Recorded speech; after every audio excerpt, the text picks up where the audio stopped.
Hi again, everybody. I'm Michelle Tafoya, and welcome to Olympic Late Night. Tonight, one of the most heated rivalries in hockey's dream tournament. It's Team USA against Canada, and you'll see that live. Plus, we'll hear from two members of the USA women's hockey team who are also getting ready to face Canada in the biggest game of their lives. And, of course, the latest edition of Rock and Roll Highlights. We'll see you between periods. Sean McDonough and John Davidson will have the call of Team USA against Canada live right after this. On the frozen ponds in Canada, children learn to skate almost from the moment they can walk. From these first few strides, the dream of raising Lord Stanley's Cup is born. The first serious threat to Canada's hockey nobility was the Soviet Union. Then, a year and a half ago, Tony Amonte's World Cup winning goal announced Team USA's arrival as a superpower. A new rivalry has been ignited as the Canadians' honor is being challenged by the USA. Canada, USA, a border war to be waged on a frozen battlefield half a world away.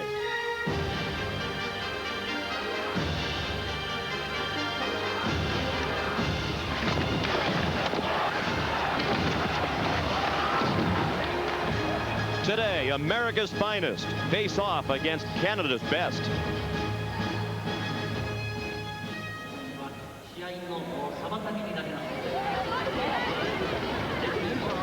There's been tremendous anticipation, obviously, in North America for this game, and the same is true here in Japan. This is a scene about an hour and a half ago. The crowd outside Big Hat was so large that the security personnel decided to open the gates to the hockey arena 15 minutes early so the folks could get in here and get off the street, and those who had standing room tickets immediately running for the best positions to watch the United States and Canada in the final game of final round action. Final round action, a bit of a misnomer. They will move on to the quarterfinals after today.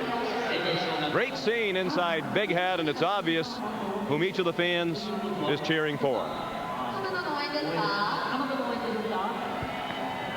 Hello, everyone, and welcome. I'm Sean McDonough along with John Davidson. It's great to have you with us. It's hard to believe that, at least in the hockey world, the United States and Canada have lost Russia as the arch enemy and have gained each other, but that has been the case since the World Cup of Hockey in '96. The World Cup of Hockey, Sean, it was a 5-2 U.S. win in the final. Mike Richter was great in goal. Tony Amonte had the win. Now, if you really think about it, this may be the only time these two teams meet in these Olympics once the crossovers start and all that. And the bonus for us is we get to see this game here today, and tomorrow the women go for the gold medal game with Canada and the United States too. So the border war is on.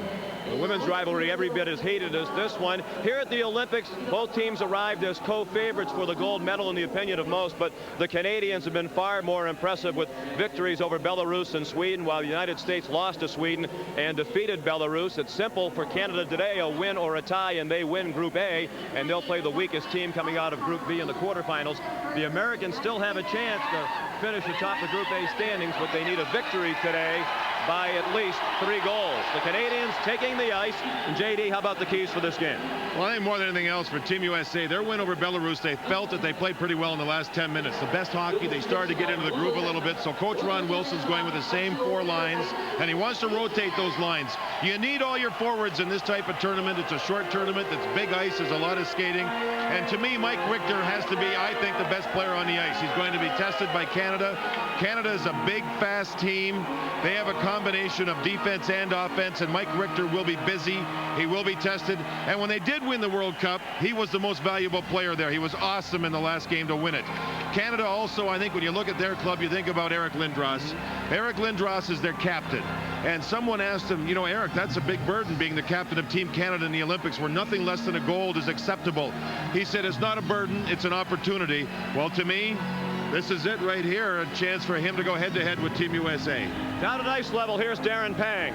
Ron Wilson, big game, obviously. What are some of the things you liked about your last game heading into this game against Canada? Well, I thought we started to simplify, and we're going to have to do that to be successful tonight. Chipping it off the boards, cross-corner jumps, and establishing our forecheck. This is what it's all about, isn't it? Yeah, it certainly is. And I'd like to say to Janice Peterson and Martha Johnson, it's a great day for hockey. Good luck, Ron. Thank you, Darren. It is indeed a great day for hockey, and we'll return to Big Hat after a word from your local station.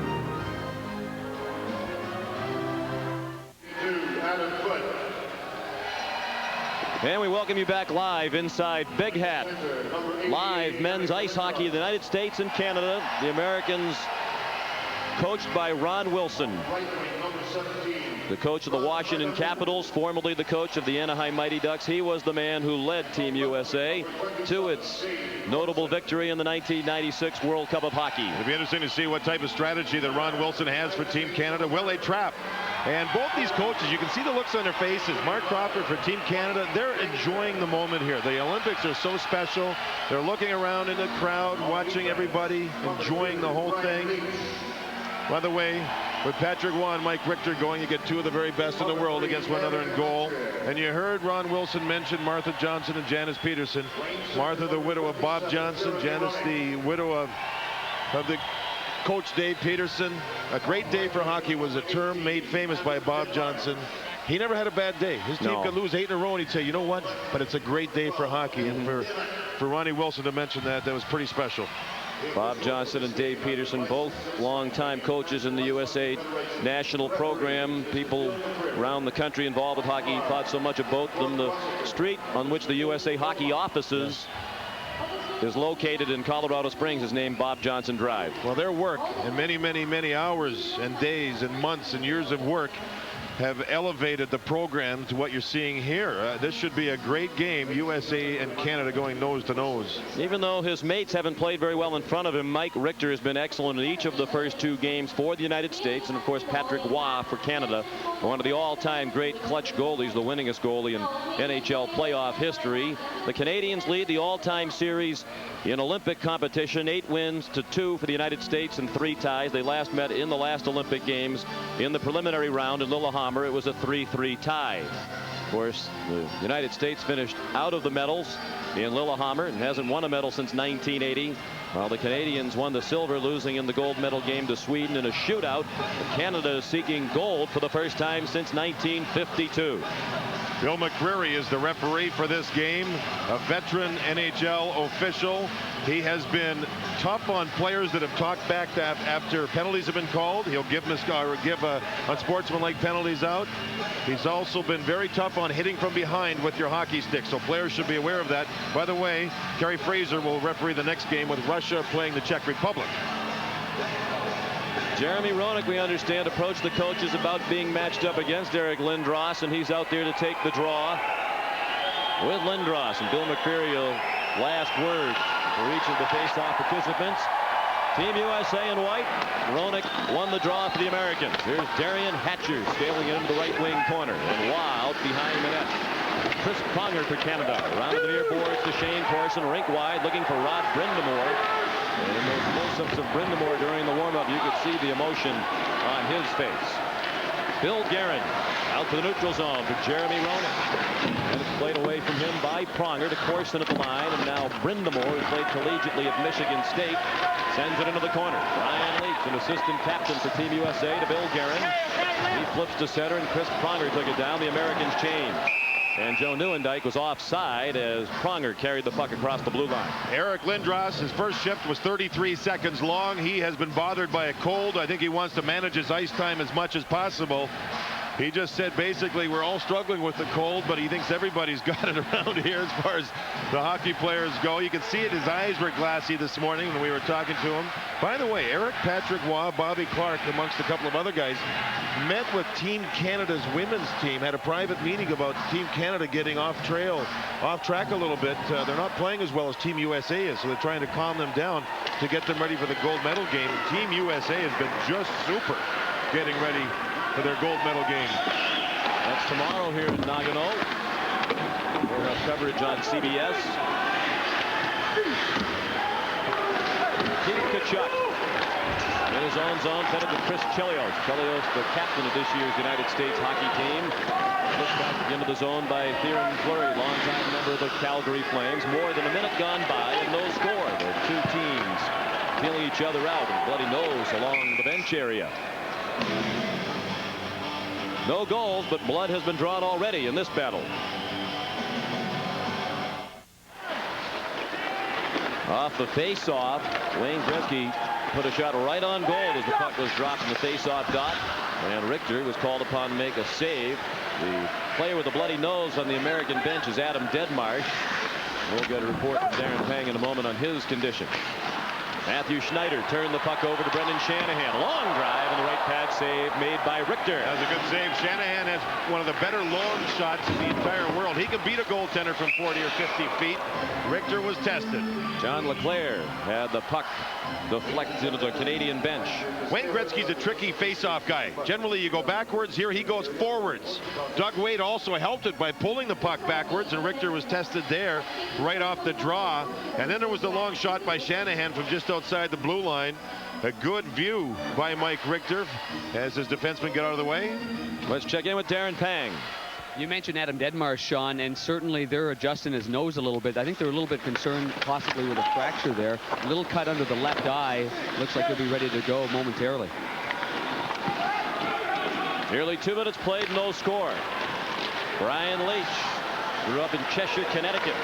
Tries to wrist one toward the cage. It deflected off a skate of Eric Desjardins. Picked up by Jamie Langenbrunner. Joel Otto fed it into the corner to Pat LaFontaine. And his pass intended for Langenbrunner.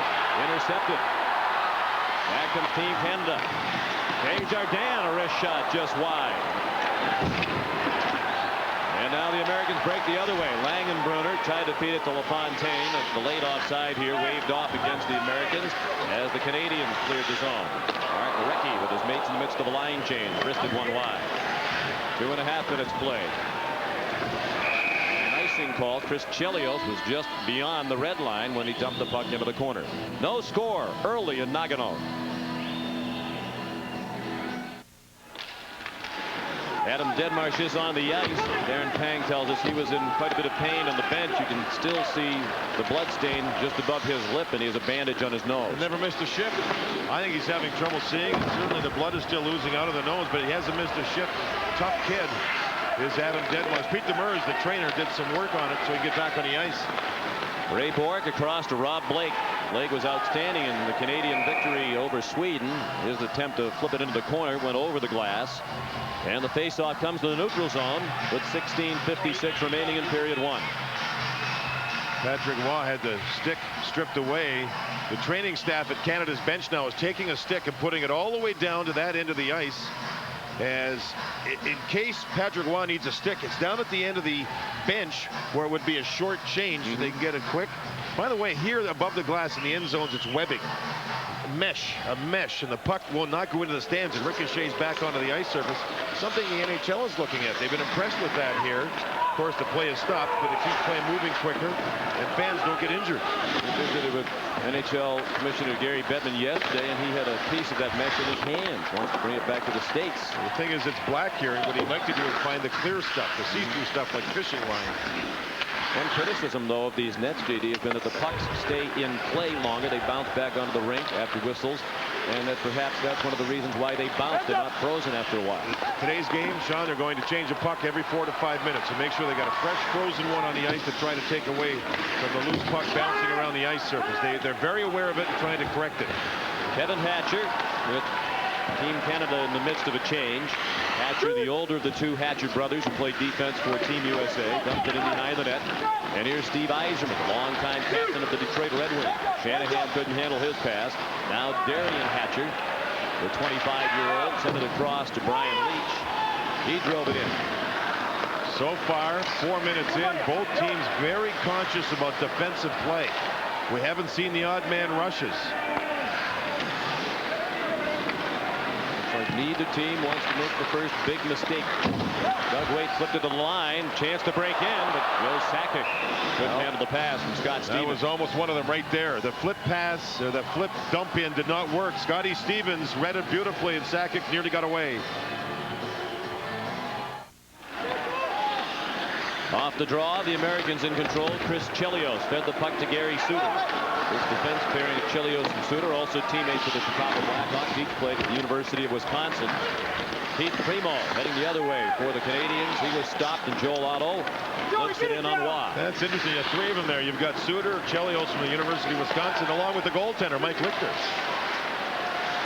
And the puck taken away by Jamie Langenbrunner. He turned it right back over to Rob Blake. Canada's been good at their own blue line. Team USA yet has not been able to penetrate as a unit over the line, making offense. Canada's defense stands up. They have long reaches, especially Pronger and Blake.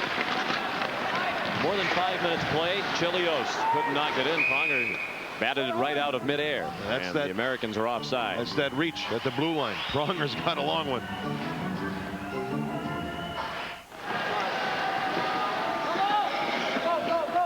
Canadians control the face-off. Chris Pronger left the puck for Eric Lindros. Sweeping around the boards, looking for Brindamore. He couldn't handle it. Roenick sends Adam Deadmarsh the other way. Bill Guerin touched it off to Roenick. Guerin heads for the net. Roenick shot deflected and batted down by Waugh. The loose rebound still free and cleared from Harn's way by Rod Brindamore. Now the Team USA is using the neutral zone trap, and Team Canada tried a specific breakout they've worked on in practice for that trap. But Team USA won that battle of the breakout. Matthew Schneider up the middle for Deadmarsh. Deadmarsh dumps it into the left wing corner. He heads off. Peter goes into forecheck. Fleury tried to touch it off to Joe Nieuwendyk. He gobbled it up at center ice. Nieuwendyk trying to shed his Canada Stars teammate Mike McDonough. Then he got slammed by Darian Hatcher. Kachuk lost it off the back of Tony Amonte's skates.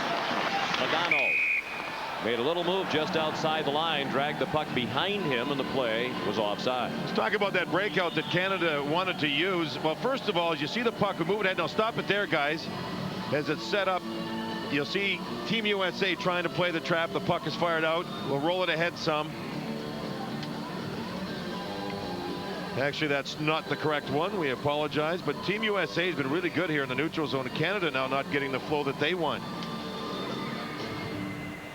Ron Wilson, 42 years old. Mark Crawford, even younger. He just turned 37 during the first couple of days of the Olympic Games. He has two players on his team older than he is. Wayne Gretzky and Raymond Bourque. Recchi poked it along the far board, sent back to the line by Brett Hull. Hull number 15 for the United States. Brian Leach around to Darian Hatcher. Brett Hull. Now Doug Waite. Waite trying to cut in. Here's a backhand try for LeClaire, and the stop made by Waugh. Doug Waite lost the battle with Recchi along the far boards. Obvious support in the crowd today for Team USA. Not much life in the building during their first two games. Part of that because of the way the Americans played, while Canada's had a raucous crowd supporting its cause over the first two games. Primeau's slap shot went well wide. Back comes John LeClaire out of St. Albans, Vermont. His long drive was knocked down by the blocker Patrick Waugh. No score. More than 7 minutes played. And the action picking up a bit after the early feeling out process. These two teams undoubtedly nervous at the start. Much hype surrounding this game. Chelios. JD, is it true what they tell us about the atmosphere in Canada that really ever since the Americans won the World Cup, everybody in that country's been looking forward to the Olympics as a chance for redemption? Oh yeah, it's a lifeblood for the country. You know, there's a Molson's Beer Company up there. They have a 1-800 number. If you phone it, you can put a wake-up call in. And no matter where you are across the country, you'll get a phone call at your house, and you get to wake up and watch the game if it starts at 4 in the morning or whatever it is, whenever the Canadian games are played, Canadian time. And that's also helped the TV ratings. I would think so. I would imagine that beer company is also one of the TV sponsors, yes, if they're anxious for people to watch the games. Kevin Hatcher banked it out to center ice. Went through. Rob Zaminer. Chris Pronger was there to send it back to the line. Now Kevin Hatcher again. Strange bounce out of the corner. Wow, caught behind the net, but Adam Deadmarsh was tied up by Zaminer. Now a drive by Kevin Hatcher, blocked into the crowd by Waugh. 8:23 played and still no score. Face-off won by Team Canada, and it's Rod Brindamore out to center ice. He takes a check of the line, delayed offside here against the Canadians. Waved off as the puck was sent the length of the ice by Darian Hatcher. Icing the call. Here in this building with the wider ice, for goaltenders it's an adjustment. The glass and boards are further away from the goal net, and goaltenders automatically think if the puck's shot in, you can go behind the net and get the puck. Well, it didn't come behind the net. It hit the glass and caromed in front because it's a different angle here at the Olympic Arena, and Patrick Waugh did get trapped. The Deadmarsh almost had a tip-in, empty netter, but there was some good back-checking there by the two Canadian players. And Deadmarsh, again, who's playing with that possible fractured nose, has not missed a shift and nearly got the first one. Canadians with the edge. Face-off, 7-3. This will be Lindros against McDonough. To the right of Richter. Won by McDonough to Darian Hatch. Now Brian Leach. Off the boards for Keith Tkachuk. Bad pass forces Hatcher deeper into his own end. 2 men in deep for Canada. And it's Al McInnes in his own zone.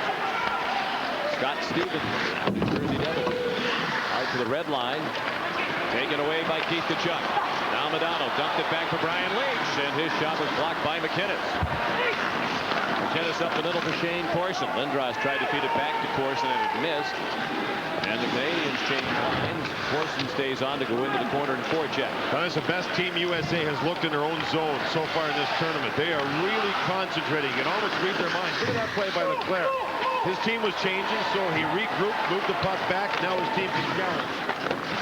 Doug Waite dumps it in. Coach Wilson was hoping that the sight of Team Canada would get his team going, and perhaps it has. Wayne Gretzky had it poked away by Chelios. Leclerc with some skating room. He's waiting for help. Leclerc trying to dump it off for Waite, and a penalty coming up here. Waite was pitchforked down, and the Canadians called for the first penalty of the hockey game, and it's number 99, the great one, Wayne Gretzky, going off for interference. Canada's club is very excited about Gretzky's defensive play, and here he's back playing defense on Doug Waite, but with the hook, USA gets a power play. Team USA on the power play. Pat LaFontaine lost the faceoff to Steve Yzerman. And Rob Blake sent it the length of the ice. Wayne Gretzky off for interference at 9:50. A rare penalty called against the great one. In 57 games for the New York Rangers in the NHL this season, he's had just 12 penalty minutes. And the Americans offside. They now have 1 minute and 42 left on the power play. No score midway through the first period.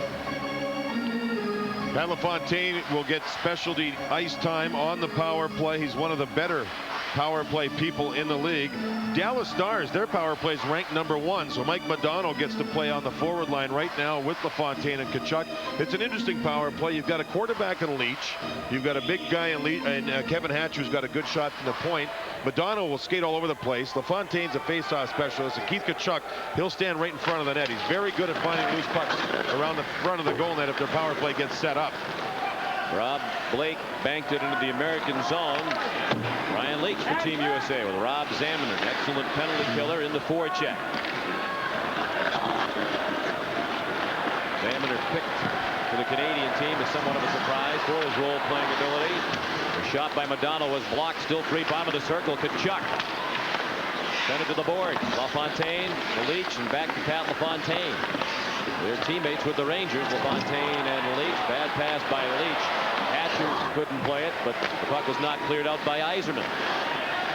Down to 1 minute left on the power play. Leach had it hop off his stick. He sends it in behind the net. Bourque took it away from Tkachuk. And Kevin Hatcher couldn't stop it with his leg at the point. Great play by Raymond Bourque. He does everything hard. He passes the puck hard. Eric Lindros said he's the hardest backhand passer he's ever seen. Takes the body hard. He fires the puck out of the zone hard. Passes the puck to teammates hard. He's just a good player. Canadian fans booing Gary Suter. He was the player who delivered the hit on Paul Kariya. But not Kariya out of the Olympics. Paul Kariya, one of the great players in the world, would have been on the Canadian club. But injured in an episode in an NHL game just before the Olympic break. Here's a shorthand bid for Canada.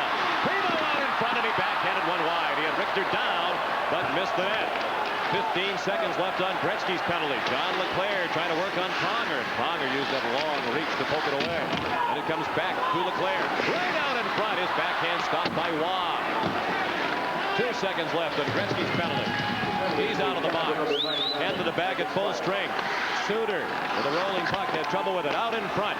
Batted away from the net by Pronger. No score.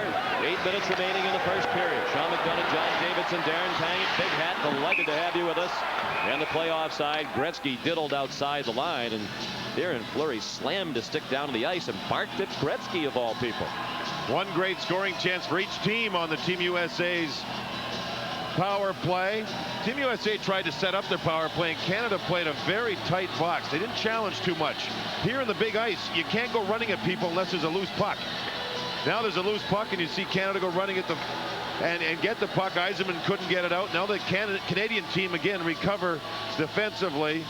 And as soon as the puck got loose, that's when they went after somebody. Other than that, when you play here, you can't get crazy with the big ice and challenge people too much on the penalty kill. That was a 2-on-1. The Primeau shot wide. Darian Hatcher to Jeremy Roenick. Roenick passed it off for Brian Leetch. Roenick heads for the net. Denmarsh back for Leetch. Look behind the net. Loaded there for Team USA. Scott Stevens banked it back out to the neutral zone. Darian Hatcher, native of Michigan, in his 7th NHL season, all with the Minnesota/Dallas franchise. Darren Fleury coming in for the Canadians, and they get a line change. Shots on goal, 5-2 in favor of Team USA, but still no score. And a 2-line pass, Denmark to Garrett, and a face-off upcoming. Back to Big Hat after this. Eric Lindros won the face-off. Face-offs 11-4 in favor of Canada. Jamie Langenbrunner, last-minute addition to the team. John McEachern had to head back to the United States with lingering back trouble. At the red line, Ray Bourque out of back into the zone. Lindros handed it back over to Matthew Schneider. Now Langenbrunner with LaFontaine breaking ahead. Pass a little bit too far ahead of LaFontaine, and that's an icing call against the Americans. Automatic icing here at the Olympic tournament. As soon as the puck goes over that goal line, it's an automatic whistle. Here you see Schneider on the puck, and Lindros moves in. Lindros wants to take the body, but he also knows that he doesn't want to go out of the way to throw body checks. Here in the Olympics, there's no TV timeouts like you get in North America. In North America, 4 times per period of play. The players are saying, man, we missed those TV timeouts because it gave us a chance to sit on the bench and rest. And with a bigger ice surface on top of that, it complicates the issue. Big ice, more skating, no TV timeouts, less time to rest. That's why the teams are trying to play 4 lines as much as possible to get the proper rest for the players to be rested for the next shift. Gary Suter took the handoff from Chris Chilios. No score. Under 6.5 minutes remaining now on the playoff side as the long flip was intended for Tony Amonte.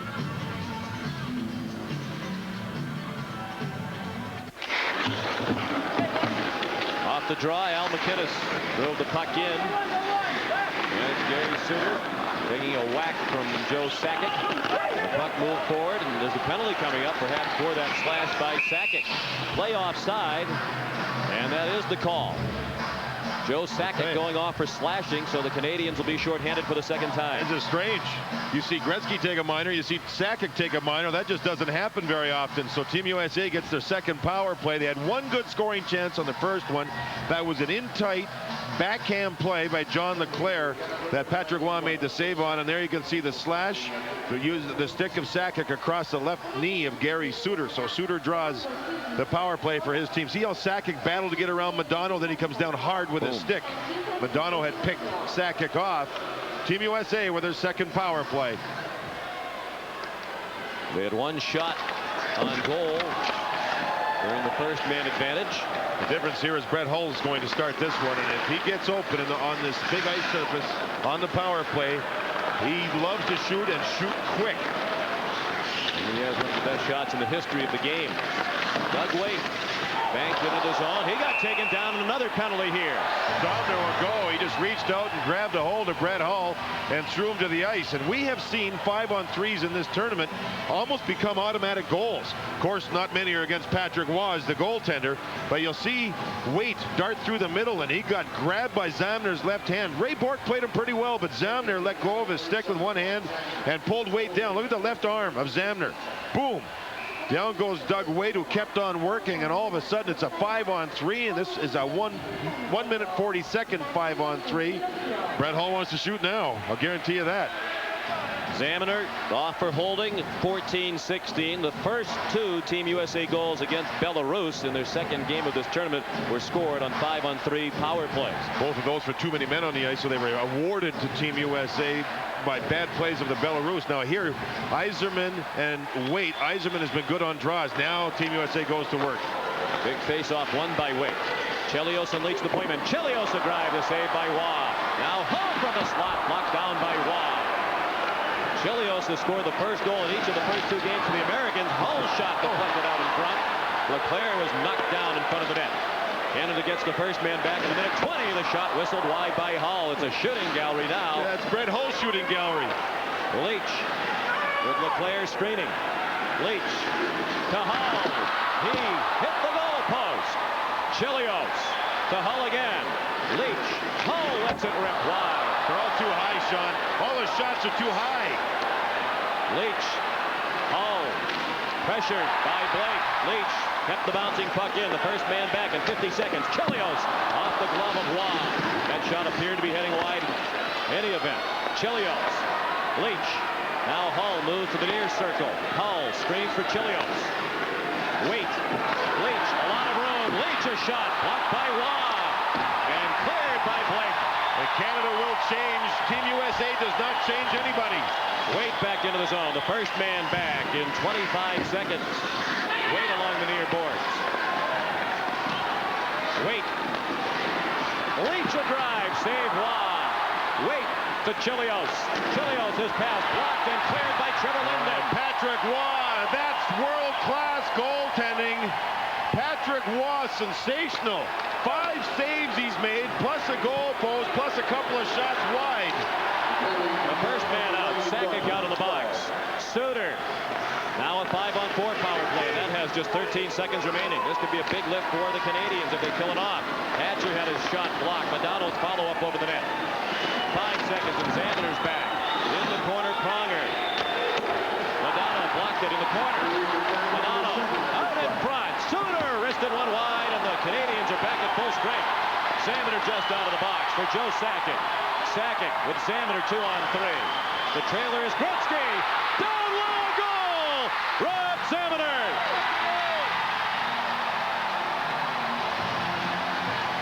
Oh, do you believe that? The goaltending and penalty killing for Team Canada, sensational. Patrick Waugh with 5 saves. And then all of a sudden it's a 3-on-2. The team's changing. Gretzky gets on the ice. And does he make a play? The shot here by Suter goes wide. Xander, who just stepped out of the penalty box, goes to work. Here goes Team Canada against a tired power play unit. There's Gretzky coming off the bench. Watch the pass that he makes right here to Xander.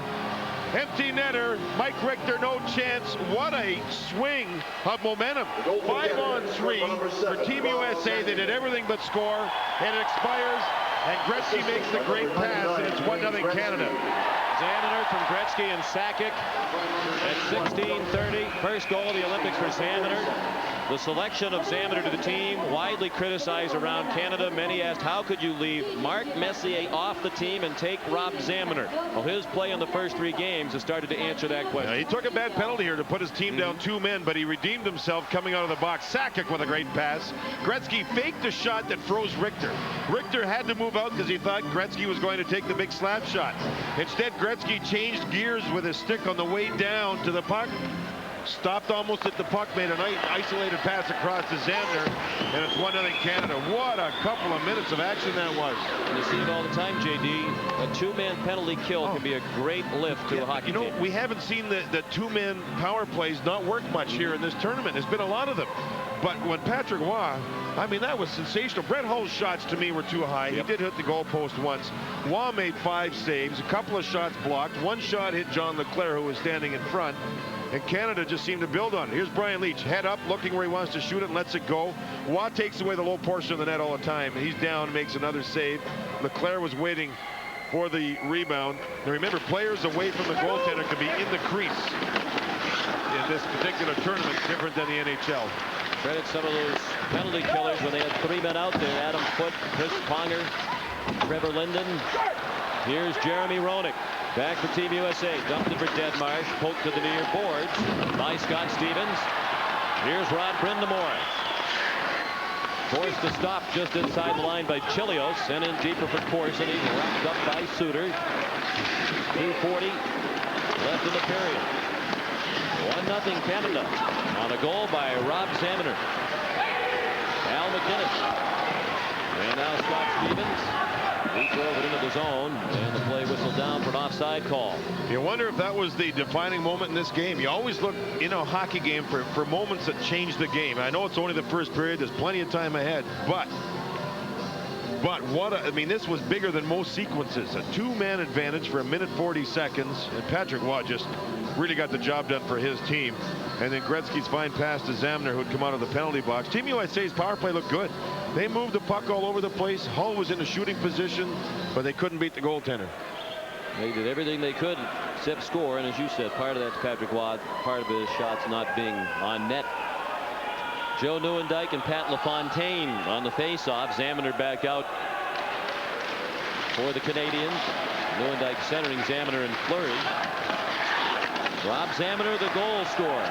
Both parents immigrated to Canada in 1968. Zamner's dad, Frank, from Italy. His mom, Leah, from Austria. They met at a restaurant in Oakville, Ontario. And taught their son, Rob Zamner, that for them, Canada was the land of opportunity. McInnes tried to move it up the board. He was triple teamed by the American forwards, but Zamner is able to pass it off to Nieuwendyk. Otto fell down. It's a 4-on-3 break across the line. Nieuwendyk shot, gloved by Richter. Mike bobbled it. Nieuwendyk continued toward the goal, and now tempers flare. Fleury gave LaFontaine a couple of brushes to the base. The cooler heads prevail quickly. No player in this game wants to get the big penalty that could really hurt his team. Don't miss a single second of Olympic action. CBS Sportsline brings you up to the minute. All the coverage you need from Nagano. Get real-time scores, video, and much more. Visit cbs.sportsline.com. Brett Hull on the ice. He had all those shots on the power play. You know, when his team gets a power play, he'll go to the bench and change sticks and get a different stick, one that's specific for the power play, maybe a little more curve in the blade. And once the power play was over and his team didn't score, he went back to the bench and changed sticks to get his regular shift stick. So he has one for the power play and one for regular even strength play. Face off controlled by Sakic. Adam Foote. His shot knocked down by Richter. Canada has scored 3 goals in the tournament off face-off wins in the other team's zone. Red Hull used Pronger as a screen. Waugh had to flash out the right leg. Taking down to a minute and a half left in the first period. USA trailing 1-0. Rob Zamner, the only goal of the game. Right after the Canadians had killed off a 5-on-3 power play for Team USA. Adam Foote.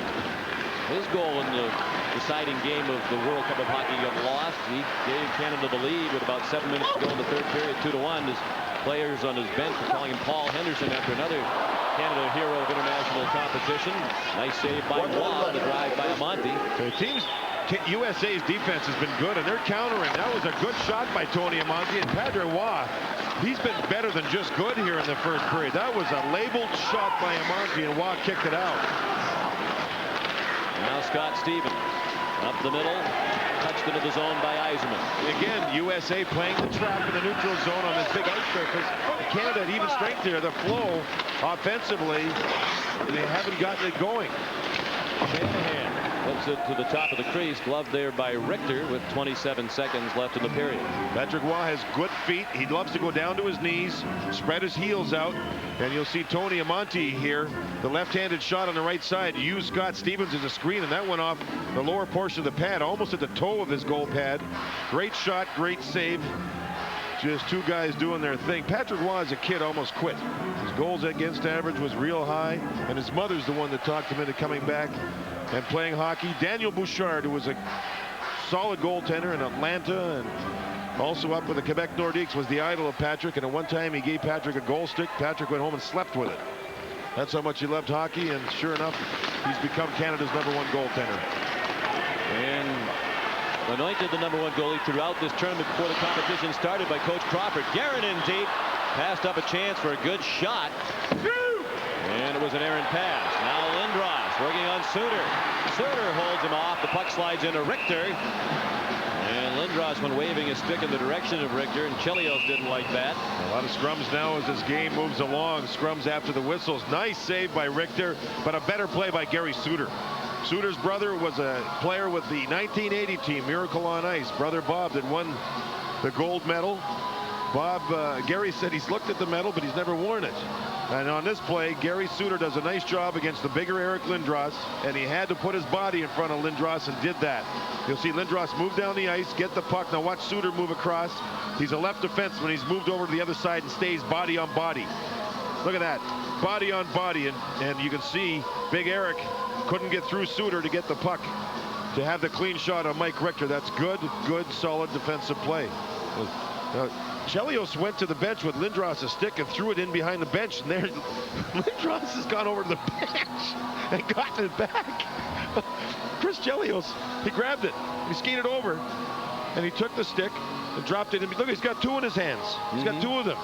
He's going to take one. The Bauer belongs to Lindros, and he threw it in behind. So Lindros went over there and tried to fish it back. With the help of the referee, got it.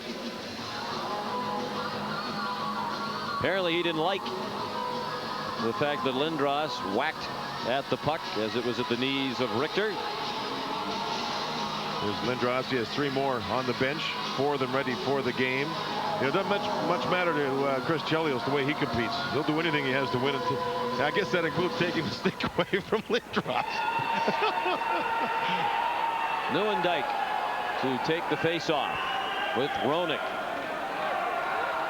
Lindros lined up right in front of the net in the slot. Draw one back to the line. Now McInnes shot it wide. 3 seconds left in the period. Lindros put it right on net, and Richter had to make a testing save just as the first period came to an end. I think it was a great period. And then one big sequence was the 5-on-3 Team USA had. Canada killed it off with Patrick Roy. Were able to come back and score an even strength goal right after. And Canada was also, I think, for the U.S., too good on faceoffs. They had the majority of the faceoff wins, which leads to puck possession. You need to win at least 50% of the draws. End of the first period, the score Canada 1 and USA nothing. Michelle Tapoya will be along from our late night studio with highlights of the Dream Hockey Tournament and an interview with Cami Granado and Vicky Mosession of the USA women's hockey team after this message and a word from your local station.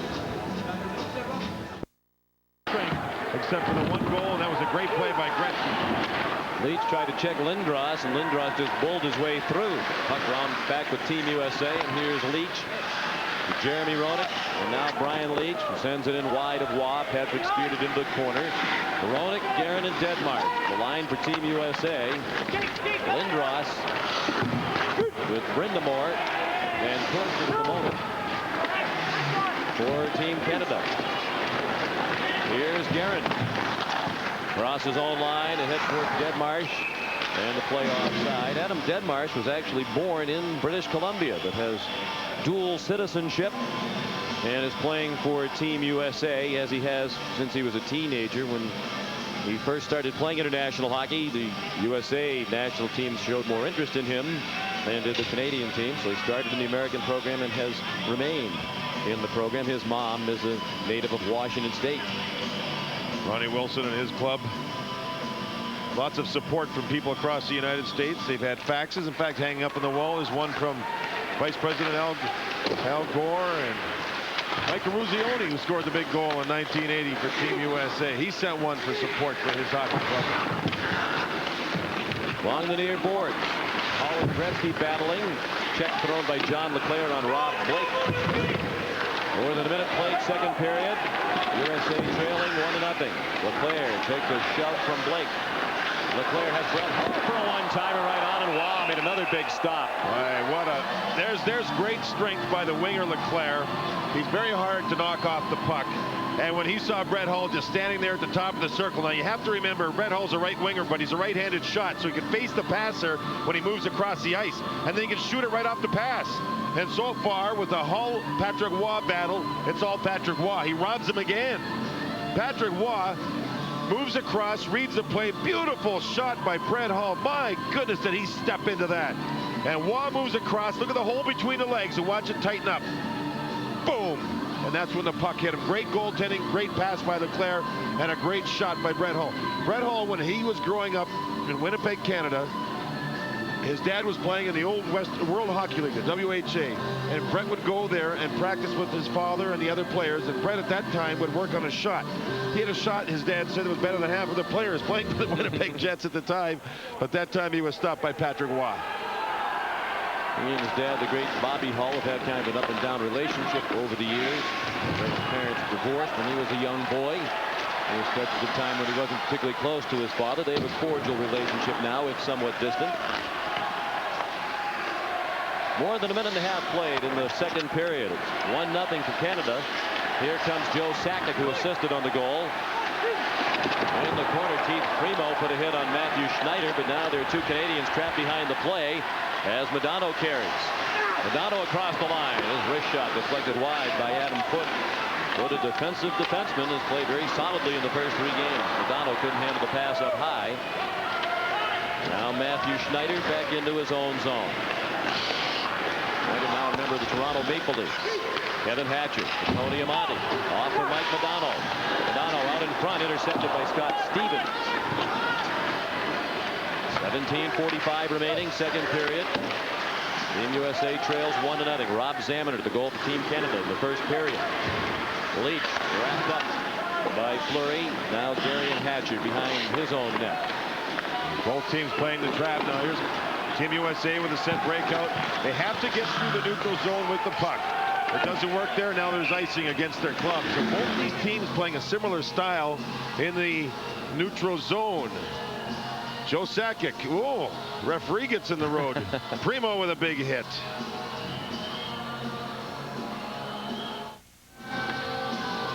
Each team allowed to dress 20 skaters and 2 goaltenders, and each of these 2 teams has brought 3 goalies over here. So the third goaltenders are in the stands. On the left, Curtis Joseph, and on the right, D.A. Bear of the United States.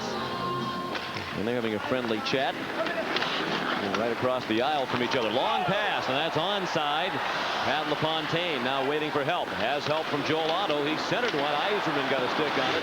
Langenbrunner took it away, and now LaFontaine.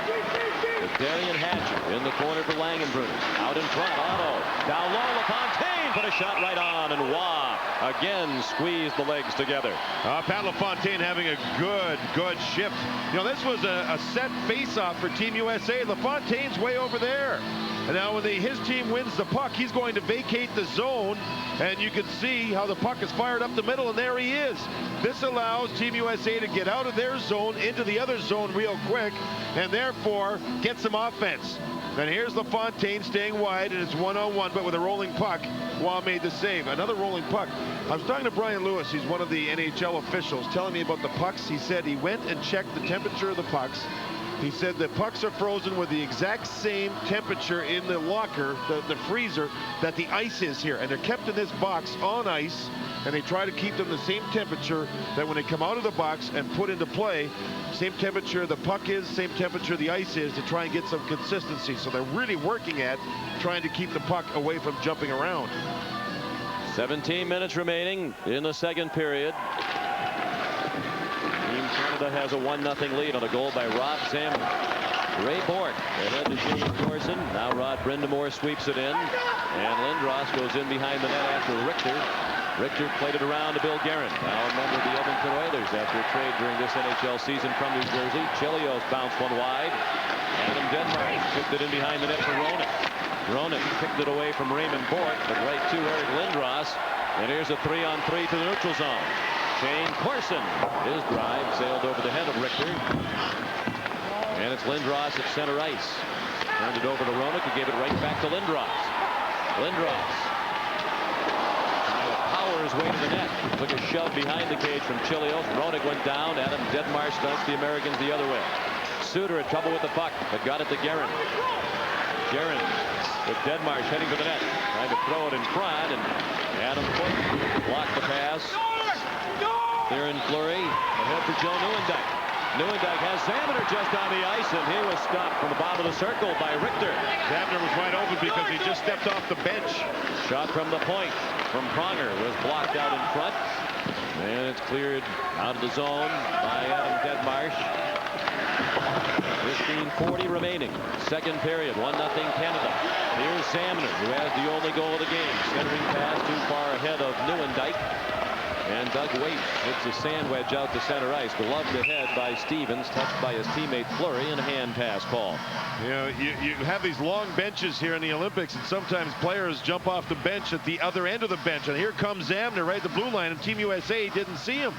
So he stays wide. Sure enough, Nieuwendyk finds him. And Mike Richter made 2 jumps across to his right and was able to kick the puck away with his right leg. Good movement by Richter, who has very good balance. Watch Lindros flip the puck up to get away from the defender's stick. Look at that. Up. Actually tries to get it by 2 sticks, knocks it down, and wants it back. But Chris Chelios had to play Lindros, and that's been a pretty good matchup here. Chelios, a strong physical defenseman, and Lindros, one of the world's better power forwards. Joe Sakic, Doug Waite on the face-off. USA has had more scoring chances, but the Canadians have capitalized on one of their 3 scoring opportunities in the first period. A goal by Rob Zammiter, set up beautifully by Joe Sakic and Wayne Gretzky. Now John LeClair, second in the NHL in goals at the Olympic break with 38, trailing only Teemu Selanne. And a bouncing puck right out into the crease as it was thrown on goal by Doug Waite. Waugh had to be quick again. He has been as sharp as he can be here in the first period, plus 5 minutes. Red Hall has LeClair trying to find a seam, but the Canadians identified LeClair. Now Hull shoved off the puck, and Stevens sends it around to Mark Recchi. He was a late addition to the Canadian roster. He dumps it off for Sakic. Rebound, Primeau off the side of the net. Richter came sprawling across and might have knocked it down just before the side, but it wasn't going to be on net. 3-on-2 for Canada. U.S. got caught changing players at the bench. And the United States has had a number of bad changes over the first games plus in this tournament. Kachuk went in behind the net. Threw a big hit on Ray Bourque. Bourque, the oldest player on Team Canada at age 37. Now Yzerman sails it into the far corner. Shanahan, bothered by Darian Hatcher, sent behind the net and centered. And Shanahan shot it wide off the feed from Yzerman. Gretzky, Yzerman, and Shanahan. This line for Team Canada. McDonough played through Shanahan. And is forced back by Gretzky, and Gretzky heads off.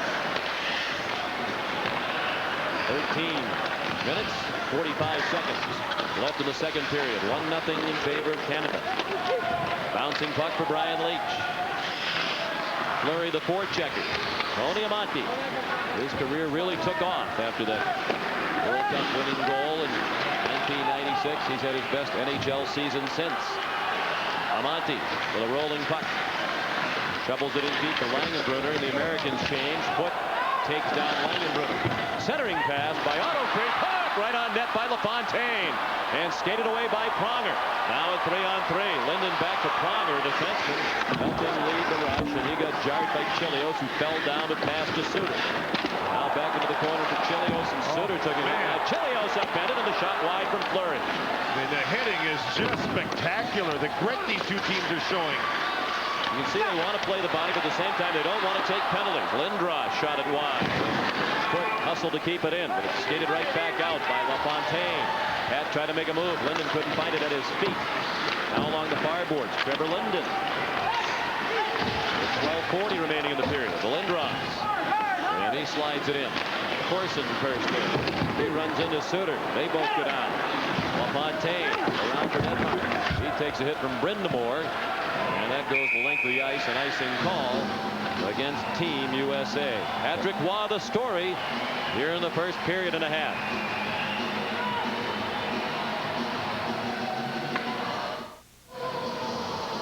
Once again, Jeremy Roenick matched up with Eric Lindros.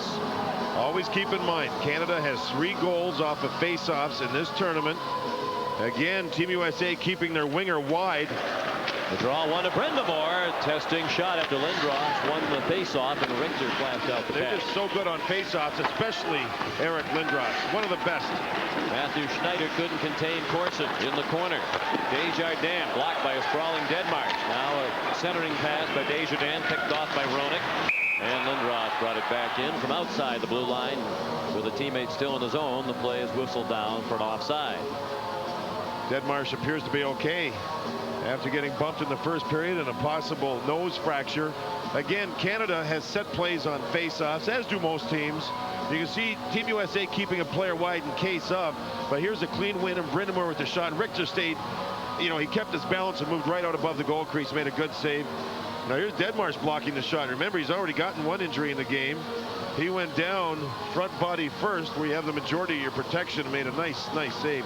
Looks like they've taken the big bandage away and gotten a little butterfly on the facial cut to try and close it. Deadmarsh just 22 years old. He's the youngest player for the Avalanche in '96 when Colorado won the Stanley Cup. Joe Sakic the takeaway. He feeds Mike Richter. Richter centering for Primeau. Broken up in a nice play by Garrett. A 3-on-2 for the United States. Roenick dumped it back, and the shot wide from Deadmarsh. Had to get that one on net with Guerin charging for a rebound. Now Sakic out in front. Primeau couldn't handle it. Guerin hustling all the way on the back check. Now Sakic back to the line. Blake gloved by Richter, and Mike hangs on. 11:23 remaining in the second. Still 1-0 Canada. Face-off was to Richter's left. It was drawn back by Kieran Fleury, but he flipped the defense and it wound up in the Canada zone. Now John LeClair sandwiched between Pronger and Nieuwendyk, and he lost the puck. Canada was better than a 2-1 edge in face-off. 24-11. Doug Weight out in front, a little bit too hard through the legs of LeClair. Up from the point, Suter behind the net. Hall walked out in front and lost the puck as he got to the goal mouth. Under 11 minutes remaining in the period. LeClair, one of the strongest American players, grabbed by Nieuwendyk. He moves away from Joe and feeds Doug Weight behind the net. Weight using that 2 feet of extra room behind the net in international hockey. Chilio sends it back in. Nieuwendyk looking to clear, and he does. Canada scrambling at its own end. Nieuwendyk content to take the icing. 10:28 remaining. Second period. Yzerman and McDonough, the face-off, a rare win for the Americans on the draw, and it was sent toward the net by Kevin Hatchett, blocked by Waugh. Monty, a turnaround drive, knocked down by McKinnon. And Monty kept it in right along the blue line. Steve Yzerman, longtime captain of the Red Wings, didn't get it out. Here's a one-timer by McDonough off the feed from Tkachuk, and the save was made by Waugh. At the line, Kevin Hatchett. And in behind the cage. McDonough right out in front, a couple of whacks by Tkachuk. And then a Monty fan on a free puck in the slot. Oh, this goaltending spectacular. 2 good shifts in a row now for Team USA on the forecheck. Getting offense by recovering the puck and setting it up in front. Just great goaltending. McDonough stole a bad pass by McInnes behind the net. And then threw it blindly out in front. Nobody there in the red, white, and blue. Richter out the cage. More than midway through the hockey game now. 9.5 minutes remaining in the second. Canadians have a 1-0 lead on a goal by Rob Zamener in the first period. Matthew Schneider up to the line, sent in deeper, but now a late whistle for the offside call. You're looking at the story. First big international tournament in the 13-year career for Patrick Waugh. There's a save off of Mike McDonough that went off his left shoulder. Again, McDonough circles around, gets into a shooting position, quick shot, and Patrick Waugh just short, concise movements in goal. He plays his angle so well, moves across. Big Hard to save believe off the that he shoulder. wasn't selected for the World Cup of Hockey team in 1996. Left off the team by Glenn Sather. And Patrick, after that devastating loss for Canada, said it's good that Canada lost because now they have to pick the best team and not the general manager's favorites when we go to the Olympics. General manager was Glenn Sather.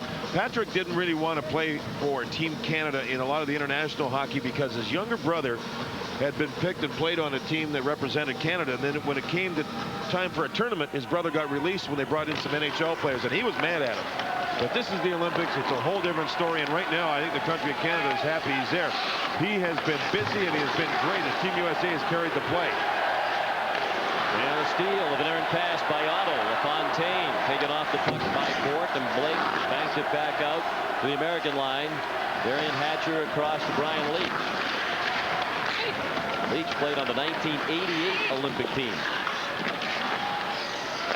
Lindros sends it in behind the net. Leach is 19 years old when he first appeared in the Olympics. Thought, like so many players who went on to professional hockey from the Olympics, that he would never have a chance to play in the Olympics again. Langenbrunner back for Leach. Leach out in front, and it's deflected on the net. blocked out in front. Couple of whacks at it, and was holding his ground. Pat LaFontaine was pounding away from the side of the goal crease. Team USA winning a lot of the loose puck battles right now. Here's Gretzky weaving through center. Gretzky winds up, and Richter might have gotten a piece of it with the end of the glove. Went wide. Here's a chance for Guerin. Guerin forced back by Stevens. Guerin across the line with Dedmark. Guerin dumped it back instead, looking for Suter. Dangerous pass. Lindros going to use it. Now Jeremy Roenick, the Phoenix Coyotes.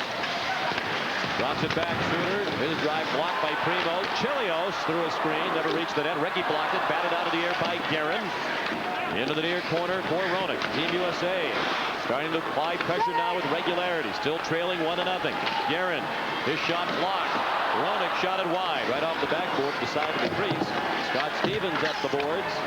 And it's Primeau looking to counterattack with Recchi. Mark Recchi into the zone, out in front. Sakic a backhander that went right through Richter in the wide. Primeau lost the stick, but kicked it in deeper. 7:20 remaining, second period. Canada 1, Team USA 0. Doug Waite tipped that into the corner. Al McGinnis with LeClaire into forward check. McGinnis drove it around the near boards. Schneider racing after it, and icing is the call. Great pressure by Team USA, but Patrick Waugh has stopped everything, and the Canadians take advantage of a counterattack. Billy Guerin even tried to knock one out of midair on Patrick Waugh, and Waugh stopped that one too. In live action, Waite won the face-off back, but now the net has come loose.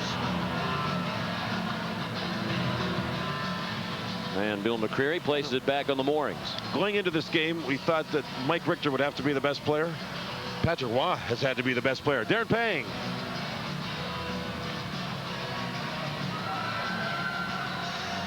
Senators Kevin Wagner holds on to the stopwatch here for Team Canada. The shifts, JD, 30 to 35 seconds. You go any longer than that, when you get back to the bench, it's a heated argument. They're really disciplined in that respect. Darren, you know, Theo Fleury was mentioning he had one long shift in one of the other games. He got back to the bench and he heard it from his coaching staff. Sean, this is 3 games in 4 days for these two teams. If you overstay your shift, when you come back for your next shift, you don't have the energy. It takes you 2 or 3 shifts to recover, so you're wasting what should be high energy shifts, and in turn you're hurting your own team.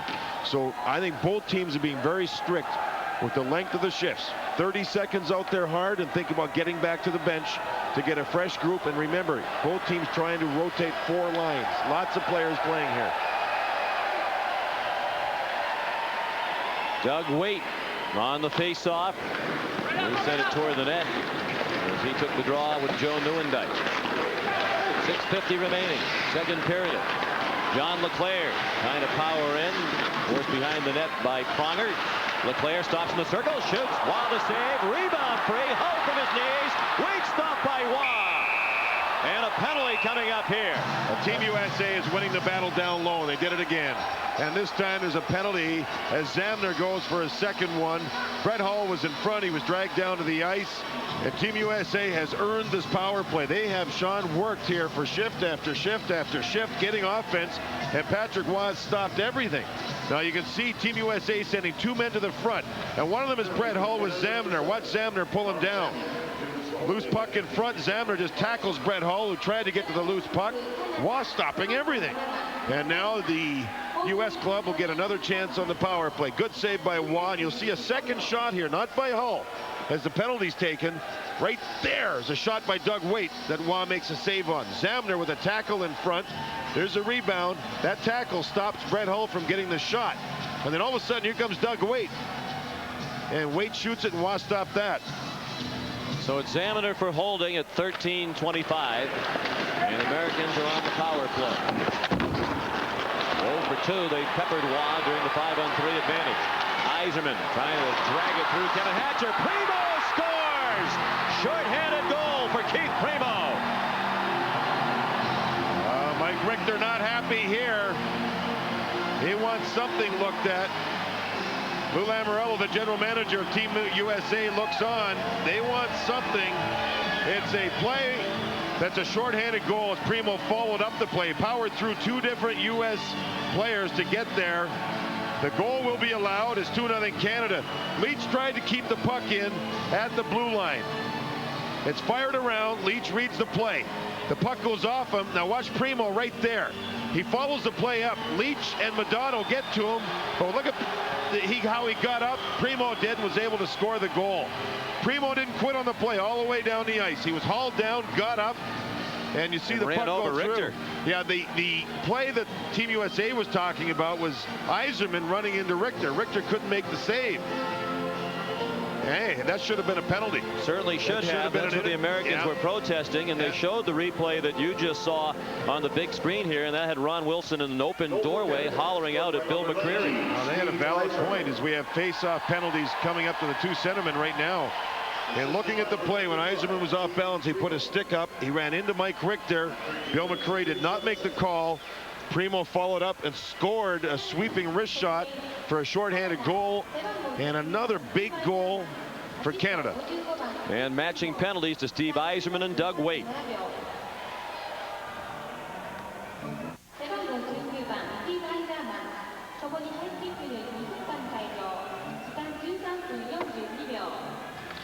Doug Weight and Steve Yzerman as the puck's dropped. You see them get their sticks up. Bill McCreary makes the call. They both sit. Ron Wilson still upset, and he should be. You're not allowed to do what Yzerman did to the goalie, and that resulted in a goal. That has to be called every time. And he's still chewing the ear of Bill McCreary. Primeau the goal from Yzerman at 13:37. And the Canadians have a 2-0 lead. So for Team Canada, their penalty killing's been a story. They get the shorthanded goal here and make it 2-0. And their previous goal was right after they had killed off a 5-on-3 against. It was back to even strength, but immediately after is when the goal was scored by Rob Zaminer to give Canada a 1-0 lead. So their penalty killing, along with Patrick Waugh, has been the story for Canada. For Team USA, they haven't gotten a break. They've been great offensively. They've been good with their forecheck. They've hardly given up any scoring chances. Gary Suter had the puck taken away by Trevor Linden in the corner, and he shoots at the length of the ice. The Americans still on a 5-on-4 power play for another minute and 25 seconds. There's the time left to serve for Rob Zaminer. In this case, with one team already shorthanded, the matching minors do not reduce the teams on ice any further. They leave it at 5-on-4. Red Hull jousting with Blake. Hull won it back to Suter. Hull and Blake again. Blake this time around to Suter. Ray Bork just flattened LaFontaine in front. One-timer Suter deflected wide by Corson. Chris Chelios up deep. And the puck shot the length of the ice by Ray Bork. 5 times the winner of the Norris Trophy to the best defenseman in the National Hockey League during his 18 seasons with the Boston Bruins. Canada 2 and the United States nothing. Moving toward the final minutes of the second period. First time we called Brian Berard's name today as he carried the puck into zone for Team USA. Berard, youngest player on the American team at age 20. Now McDonough. Kachuk. Leach. Leach wristed it, and Primeau blocked it, and they leveled Leach as Brian went into the corner. And there's another shorthand bid. 2-on-1. Fleury with the defenseman foot. Fleury to the backhand. Threw it out in front. Nobody there in the red of Canada. And Kachuk couldn't handle the long pass, and as a result, that'll be an icing call. And the penalty to Zaminer has expired. And Canada is back at full strength. I think block shots by the Canada's team is what's helped them. And then watch Primeau provide a pick right there, knocking down Brian Leach as Leach went to get to the puck. And Primeau then made the play up ice that led to the 2-on-1. Fleury goes wide and wanted to pop the puck back in and around the goalpost and couldn't do it. His momentum shoved him wide. 2-on-1. You can see the defender took away the pass. That was Brian Berard. Primeau made the play. Sean back at the other end of the ice. He knocked Leach down and then fired the puck up ice to 2-on-1. Primeau was in for the shorthanded goal. So Primeau with a very strong shift. He plays for the Carolina Hurricanes of the NHL. He's 26 years old in his 8th NHL season. Played with Detroit. There was a lot of pressure on him when he came to Detroit. He was a top 5 pick. Folks in Hockeytown thought he was going to be like Eric Lindros, a combination of size and speed and skill, but he never quite made it to that level. And a lot of times when Detroit had failure after failure in the Stanley Cup playoffs, the blame, a lot of it was put on Primeau. He's a big gangly kid at the time, and he's matured now into a terrific player. You can see on this big ice. Last year in the World Championships, he went and played for Team Canada, played real well. And that earned him a spot here in this Olympics. There seems to be some kind of a discussion going on with the Bill Americans McCreary. were complaining that the penalty time was allowed to run off, and they feel there should be 3 seconds left on the penalty time. The penalty was taken at 13:52, 13:42 rather. I checked that, 13:25. The matching penalty was 13:42. So it's now 15:28. Given that, the penalty should have expired, but we know you can read what that gentleman had on the sheet. That looks like my writing, but I can't understand it. And that might be part of the problem for Bill McCreary too. He's still trying to get it. He's giving hand signals. He's trying to figure out exactly what's going up. Well, Zameter's penalty, if that is what they were talking about, was taken at 13:25. It's now 15:28 of the period, 2 minutes and 3 seconds later. So the penalty time should be up. But maybe Zameter jumped out early if they had a miscalculation at the timekeeper's box. So Bill McCreary even has the helmet off now as he's trying to figure this thing out. You know, the other player we were talking about, you talked about Patrick Waugh, and now he gets a chance to play in the Olympics. Steve Yzerman too. He failed to make the last 2 Canada Cup teams. He was one of the last cuts in '91, and he's now been able to play in the Olympics. Team USA, it's basically the same team that played in the World Cup with a couple of additions. Jeremy Roenick being one of them. I think Team USA's played great here, but they're down 2-0 as Canada's taken advantage of a couple of situations. And for Team USA, they won the World Cup, Sean, in Montreal in Game 3. Mike Richter was sensational, and their goaltender is what helped them win the thing. Here, they played very well, but they're looking and seeing a goaltender at the other end do what had happened to them before. And Patrick Waugh has just been absolutely super. Well, apparently whatever the problem was, it has been addressed. Zameter has not been sent back to the box, nor should he be. 20 saves, several of them dandies by Patrick Waugh. And Canada has a 2-0 lead on goals by Rob Zameter, Keith Primeau. The Primeau goal we talked about for a long time when this one is over. Stevens to the line to play offside. For all your Olympic hockey information, CBS Sportsline has Olympic hockey coverage and results 24 hours a day, and it's all easier to read than some of what we were trying to decipher downstairs. That's cbs.sportsline.com.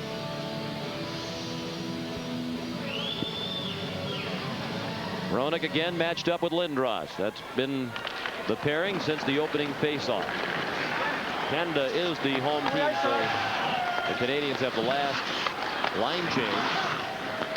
Gretzky up the boards for Primeau. Tried to go off the boards to Lindros. There, picked it up along the near boards and kept it in the zone. Lindros played it off. Desjardins across for Scott Stevens. Rolling puck off the boards, and Richter made a save. Now Gretzky. Gretzky and Lindros out there at the same time for the Canadians, and Gretzky's centering pass wound up on the stick of Bill Guerin. Guerin bounces it in past Desjardins, and the forecheck is Deadmarsh with Roenick. Now Gretzky slides it along the near board. Suter first there. Lindros knocked it down with the glove. Lindros dumps it toward Gretzky, but it did not click, and it's Bill Guerin backhanding it away to Deadmarsh. Ed Manning for Roenick, a little bit too far ahead. Wow, out of the net. 3.5 minutes left in the second period. Team USA trailing 2-0. They've had an edge in territorial play, and they've had a great number of scoring chances. Chelios. Now Suter. Banked ahead for Otto. He got slammed by Blake. Here's a chance for Chelios. A deflected shot by Sakic. Behind the net. Otto using his size. Amonte trying to push it in front. Amonte knocks down Blake. Under 3 minutes left in the period. Otto around to a vacant corner. Chelios and Sakic, they collide. Sakic goes down. Chelios now double teamed with Shanahan in the mix and a faceoff. With 2:46 remaining in the second, and with Team USA trailing 2-0, and here they go. More scrums as the players get together. The hitting has been very intense. For the most part, the sticks have been down, but it's been hard as the discipline level's been good. But boy, the temperature down there amongst the players has to be extremely high as Wade and Yzerman have both come out of the penalty box. Listen to some of the hitting.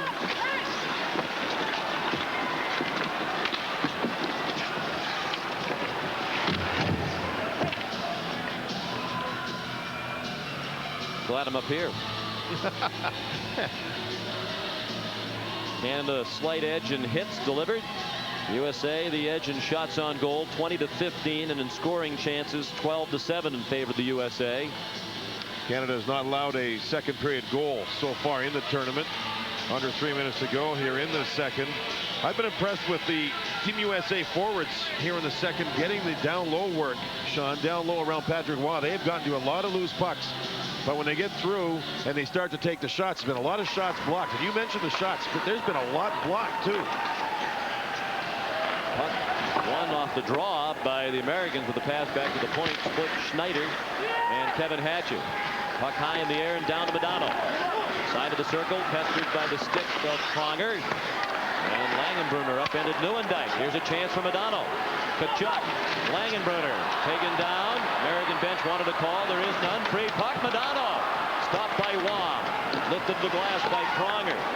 Zamner takes the heat off the Canadians.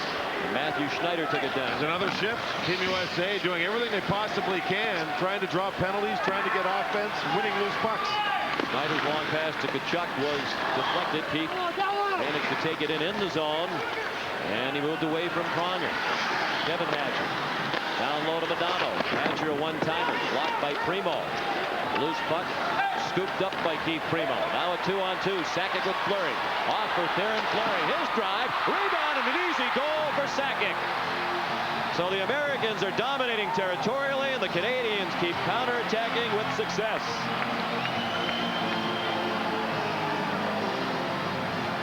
This is Joe Sakic and lost coverage. Joe Sakic does a great job drawing two people to him and then dumping the puck off, and then everybody on Team USA just left him alone. Richter made a nice save, but he was able to easily score an open net rebound goal. Again, there you see the block shot by Primeau. Primeau's had a great game. He's had a great second period. 2-on-1. Now watch Sakic draw people to him. And then when he draws people to him, he's left alone. Both defensemen, Hatcher and Schneider, both go to Fleury. Sakic's left alone. It's just bad coverage in the U.S. zone. And Canada really taking advantage of the few scoring chances they've had.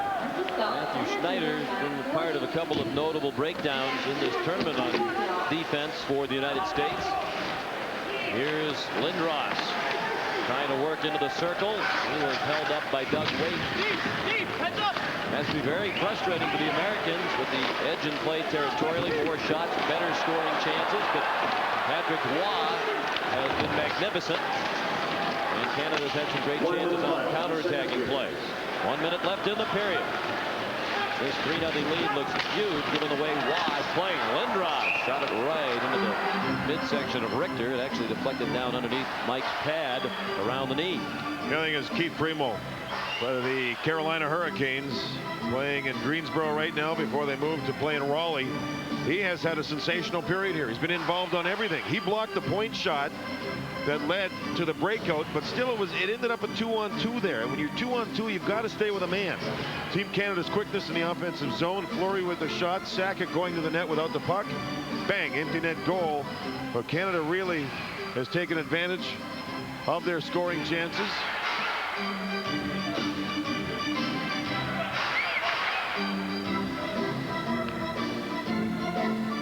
Eric Lindros, 230 pounds. Played hard here by Darian Hatcher, nose to nose. That's just about a standoff size-wise. Hatcher is 6'5", 220. The shot from Bork came ripping off the backboard. The Americans would really use a goal here in the last minute of the period. Down 3-0 in the second.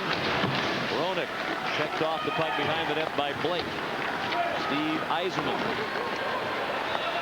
Now Blake ahead for Gretzky. Dump back for Yzerman. Yzerman. Gretzky. Yzerman again. 20 seconds left in the period. Shot from an angle from Gretzky was deflected over the net. Chance perhaps for one last rush for Team USA. 10 seconds left in the period. They have to regroup in the neutral zone. Chilio head to Guerin.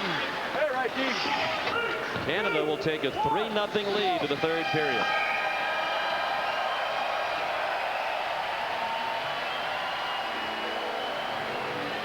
Shots through 2 periods, 21-18 in favor of Team USA. But the man you saw a moment ago, Patrick Roy, has been the biggest story in this game. The end of the second period, the score, Canada 3 and USA nothing. Michelle Tafoya will be along from our late night studio with the latest installment of Rock and Roll Highlights after this message from your local station. Start of the third period here at Big Hat. Sean McDonough with John Davidson and JD between periods. Darren Pang chatted with Brett Hull. Brett Hull told him that the Americans wanted at the very least to take something positive out of this game, and he feels that they're beginning that process because they really have played pretty well despite the score. Yeah, they're down 3-0. This is their third game.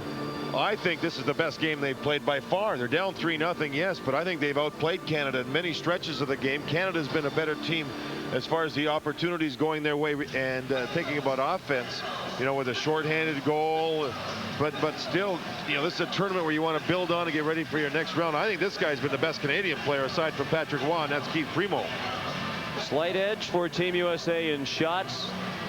Canada dominating in face-offs. The Americans have had more scoring chances, but the 3 goals by Zamminer, Primeau, and Sakic for Team Canada. See, the shots 21-18, but if you took and looked at shots attempted, Team USA's attempted many, many more so than has Team Canada.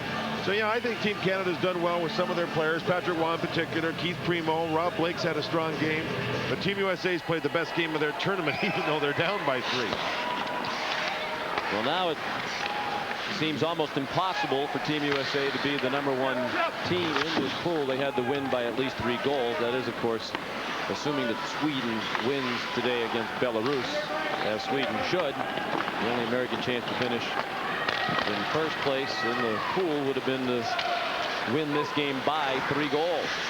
Eric Lindros sends it back out. And it's Brian Leetch opening the period with Darian Hatcher. Hatcher has the puck. He was cut from the '92 Olympic team in Albertville. Hatcher crossed the line, and Denmark's just ahead of the puck. 41 seconds played, third period.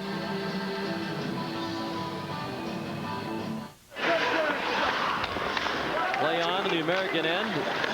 Gary Suter passed it off to Mike McDonough. And McDonough shoots it in. Up to the point, Chilios, he couldn't keep it in. Well, yesterday in the game against, rather 2 days ago in the game against Sweden, Coach Mark Crawford felt his team really played much too defensively with the lead in the third period. Yeah, they were outshot 16-4 in that third period. They sat back, and the Swedes dominated. Here's a penalty taken by Langenbrunner, a bad penalty. In the neutral zone, Joe Sakic was skating through without the puck. Langenbrunner was thinking line change, put his stick down, and got called. So Team Canada with a 3-0 lead will go on the power play. Neutral zone penalty against Langenbrunner. He'll go.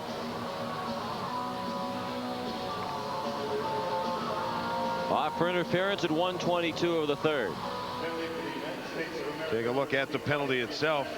As you'll see, Sakic skating through the neutral zone, and right there, Langenbrunner just put his stick out and tripped him up. It's just something his team didn't need. Look at him stick his stick out and his foot. Sakic went flying through the air. Bad penalty to take. First power play for Canada.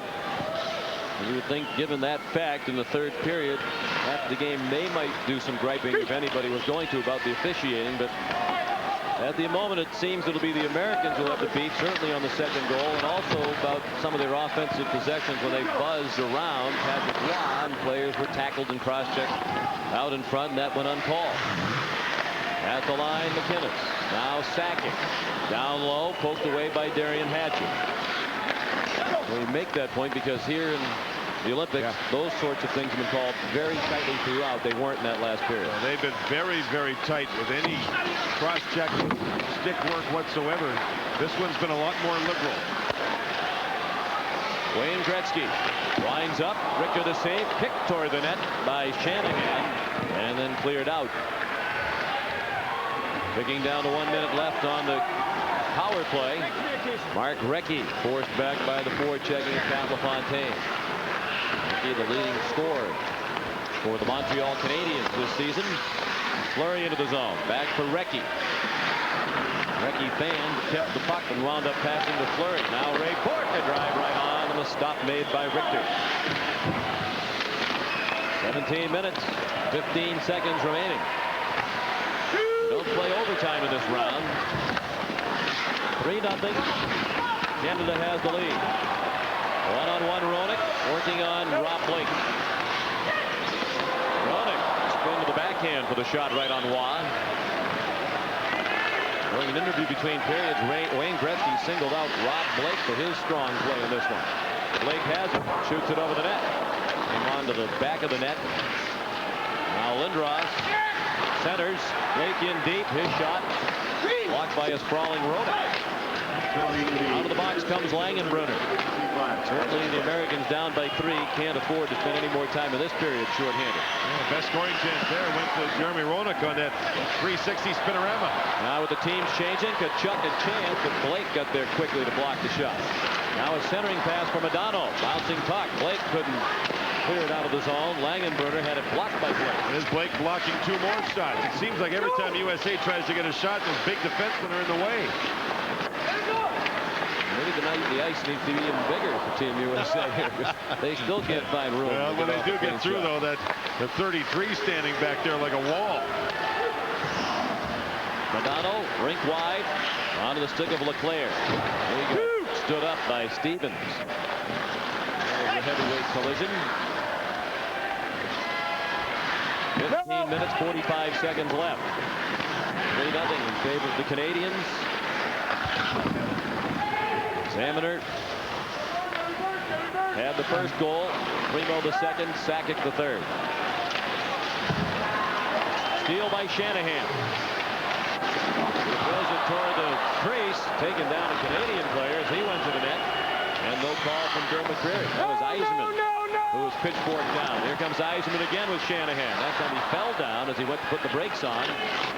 And a break opportunity, 4-on-3 for Team USA. Leclerc, open ice for Leach. Dumps it back for Wade. His shot hit bodies out in front.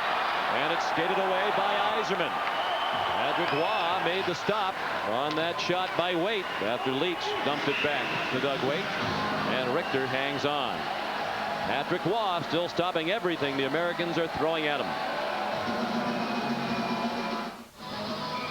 You see here USA on the rush. 3 red jerseys, 3 white ones. So Brian Leach, the defenseman, jumps into the play, gets the puck and goes to the net. A big screen set up, but Patrick Waugh stopped the puck through traffic again. Roenick and Lindros to face off. 14:56 remaining. Draw won by Lindros, and Pronger had it dribble off his stick back into the neutral zone. Adam Foote dumped it in, then took a shove from Guerin. And fanning on the puck, Keith Carney. He turned it over right in front of his net, and then Brendan Martin on the backhand try. I believe this is the first shift for Keith Carney. It's the first time we've mentioned his name, certainly. Deadmark. Snap one on net. Waugh blocked it down. Roenick couldn't put the follow-up try on goal. Carney kept it in. Lindros, sidestep, Deadmark. Lindros flips it in on Richter. And he leaves the puck.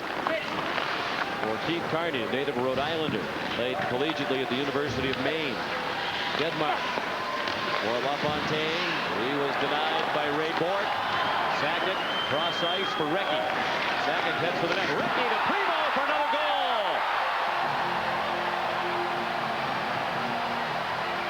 Now, nobody could complain about this one on the U.S. side. This is Primeau's best game I've seen him play in a long, long, long time. He went to the net without the puck. Recchi hit him with a pass. And Primeau's had a big one here for his club. Turnover. And you see it right there, just inside the blue line. And back goes Team Canada. Now, Team USA had just made a change. Actually had too many men on the ice.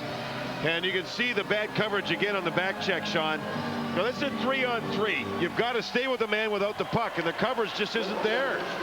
Primeau should not be allowed to be that wide open. He was. Recchi made a great pass, and it's 4-zip on a nice goal for Team Canada. 2 goals for Primeau, who scored just 15 goals in 56 games for Carolina this season in the NHL. These are his first 2 goals in the Olympics. This is game 3 for each of these 2 teams. And now the Canadians with a very comfortable 4-0 lead. 13.5 minutes remaining. Matthew Schneider, Kevin Hatchett. Team USA trying to play Carney and Berard. Some here in the third, knowing since it's 4-0, buy some rest. Teammates, this is a tournament that will become very tough on the athletes as far as getting tired goes. And the big games are ahead of them yet. Now it's looking like Team USA will finish 3rd out of 4 teams in their group, which means they would play the team that finishes 2nd in the other pool in the quarterfinals when it's single elimination. They're going to face a very tough team, either Russia or Czech Republic. Yeah, and that'll be Dominik Hasek possibly in goal for the Czech Republic. That'll be a terrific game. And after this one here, we will have Russia play the Czech Republic. And that'll be a nasty game. This Czech Republic has big forwards, people like Jaromir Jagr and Rosie Ruzicka. It'll be interesting. Both Russia and the Czechs undefeated in Group B. And they play in a game you'll see during our coverage of the Winter Olympics from Nagano on Monday back in the United States. It looks like Team Canada will play Kazakhstan in their next game. Kazakhstan by far the weakest of the 8 teams. In fact, they didn't even have proper equipment when they got here. And the Easton people, Jim Easton, who runs the company, said, listen, help these guys out. So they gave them sticks, and they gave them skate blades, and they gave them new palms for their gloves. Even the gloves they were using had big holes in them. They just couldn't afford it. Their third goaltender, Sean, he isn't even here. Here's a chance for Jamie Langenbrunner. He was taken down. The puck wound up in the crease, and Patrick Waugh made another acrobatic stop. Kazakhstan, their third goaltender, he's still back in Kazakhstan. If there's an injury, he's got to jump on a plane. It'll be a 10-hour flight just to get here.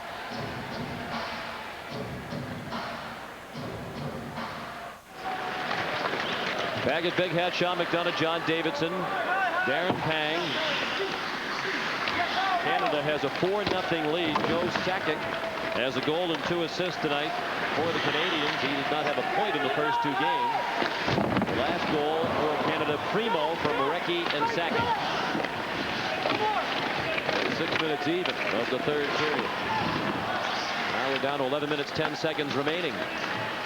That's the benefit of finishing first in the pool, as it seems Team Canada will. They draw the weakest opponent from the other pool in the quarterfinals, and that will be Kazakhstan. The other pool has Finland, Russia, the Czech Republic, and Kazakhstan. The Finns may be tough yet. They played very well in their loss to Russia. And we should point out the Finns still have to beat Kazakhstan, because that's the one remaining game. If they don't, those 2 teams, and we don't want to give the Finns the win, but they should beat Kazakhstan. If they don't, shame on them. It's that simple. You made the point about Kazakhstan's equipment. We watched the game last night against the Czech Republic, and the Czechs had all kinds of sticks and equipment lined up behind the bench, and it looked like they barely had 1 stick per man behind the Kazakhstan bench. They've tried to make deals over here where they want to trade some pins like they do in the Olympics. Here's a couple of pins. Give us 6 pair of gloves. Not so fast. 2-line pass. No reason to smile for Lou Lamoriello. Baggett, Big Hat. Live hockey action. Midway through the third period. And Canada has a 4-0 lead. And now it really has turned into the kind of game when the teams want to play everybody and get some rest and try to make sure nothing really bad happens over these last 10 minutes. And it's very difficult to imagine now that the Americans can come back. 2 turning points in this game. A 5-on-3 for Team USA for 1 minute 40 seconds. Patrick Waugh was sensational, along with a goal post that Brett Hull hit. And then as soon as it expired, Team Canada went down and scored. Not long after that wanted some more goaltending, and in the second controversial goal, Steve Yzerman plowed into Mike Richter. No interference was called, and Keith Primeau scored a shorthanded goal. Those were the two big goals, numbers 1 and 2 in this game, that seemed to set the tone.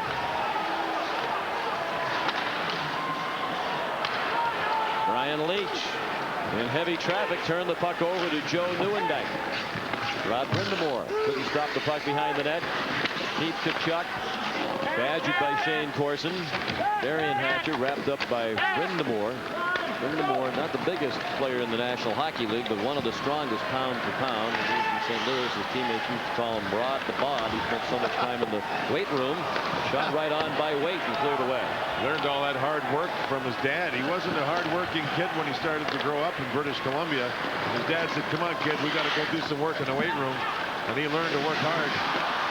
His dad knows the benefit of hard work. His dad, Bob Brindamore, is a pipe fitter in a mill in Campbell River, British Columbia. That's on Vancouver Island, Sean. There's some of the greatest salmon fishing in the world there. His dad, by the way, is here.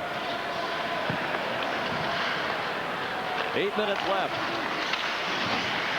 Puck dropped back by Guerin to Deadmarsh, but outside the zone, and it's Sakic sending it back into the corner. Chilio and Recchi in to play him. Americans trailing 4-0 as Matthew Schneider carries the puck through center. Jeremy Roenick with a head of steam, lost the puck at the top of the circle to Chris Pronger. Back and forth they go. Yzerman a drive, saved by Richter.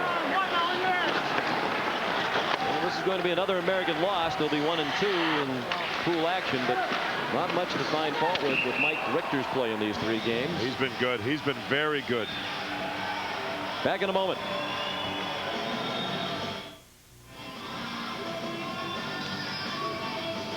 This is the shorthanded goal in the second period. Yzerman there plows into Mike Richter.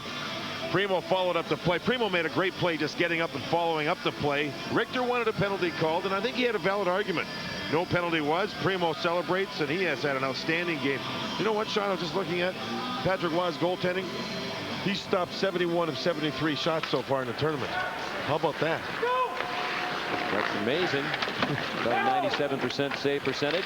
Maybe even a little higher, getting up around 98. Can you imagine? And many of them were testers in the first 2 periods from Team USA. Offside again. LaFontaine in ahead of Joel Otto.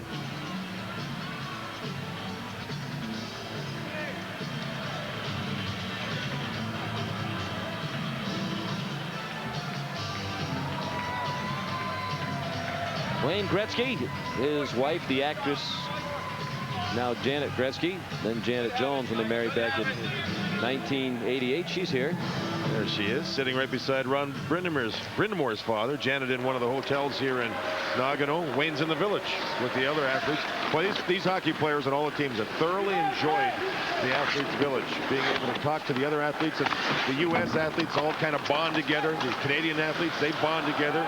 Then they get to sit in the cafeteria and eat together. Tony Monty said that was the hardest part of this experience, was sitting there in the village eating and looking at the next table, and there's somebody who you really want to go out and beat looking right back at you.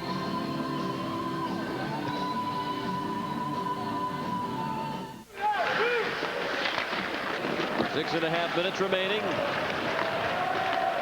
Rob Zaminer dumps it into the corner for Canada. I think it's obvious Canada will win this thing, but for Team USA, I think they'll continue to play hard simply because they don't want to be shut out. There's an extra little dig when you don't get a goal. LeClaire trying to get away from McKinnis. Brett Hull poked it back behind the net for Wade out in front. Great chance for Hull on the forehand, and he scores. Brett Hull gets the Americans on the board with 5:56 remaining. What a shot. Did he show some patience? Great play on the backboard to get the puck off the backboards to Hull, and then Hull went around waiting for Patrick Roy to drop down. Look at the work with LeClaire back there. Look at the big power forward from Vermont work. He gets some help from Brett Hull right there. Then the pass out front from Waite. Now watch Hull wait for the goaltender to go down. And finally, he just rifled the puck up top. He also had to go around the defender's stick that was on the ice. Look at the room. Look at the elevation of the shot. That's why he's one of the greatest goal scorers in the history of the hockey anywhere in the world. Great shot by Brett Hull. Goal for the United States of America. Scored by He had to wait till Joe Nieuwendyk got out of the way. And Hull scores the goal at 14:04. Assisted by Doug Waite. And of course, Hull's decision to play for American national teams and not for Team Canada. Here's a chance for Langenbrunner on a bouncing puck with Watt of the net, but Pronger was there. Patrick Watt turning the puck over. Sometimes if he gets bored, he'll get adventurous. Primeau, a hat-trick bench. Shot it wide. Recchi. Look at a bump from Tkachuk. But Hull had much the same experience as Adam Denmark. Dual citizenship. Here's mom's an American. Hull felt like the U.S. national teams when he was younger had more interest in him than the Canadians. He said that he was at one game. Dave Peterson, the American coach, came down to see him after. Dave King, then the Canadian coach, didn't bother to pay a visit. Brett's played for the United States ever since in international competition. That doesn't sit well with people, given that he was born in Belleville, Ontario. Sometimes he'll go back into Canada and play against Team Canada for USA, and the fans of Canada boo him. The Americans putting the pressure on again, and Roenick shot it off the side of the net. They're trying to make a late rally here, but not much time left, down by 3 goals. 4:35 remaining as the puck winds up in the Canadian bench. Blake and Roenick say hello, how are you? Fine, thank you, and you. See you in the village. Back in a moment. I don't think he said that. You're such a nice guy.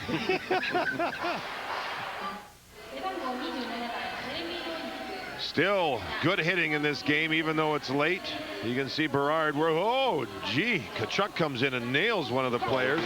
Roenick and Blake will end up with minor penalties. They work. That was Bork along with Jeremy Roenick continuing to battle. You can tell it's a tournament, Sean.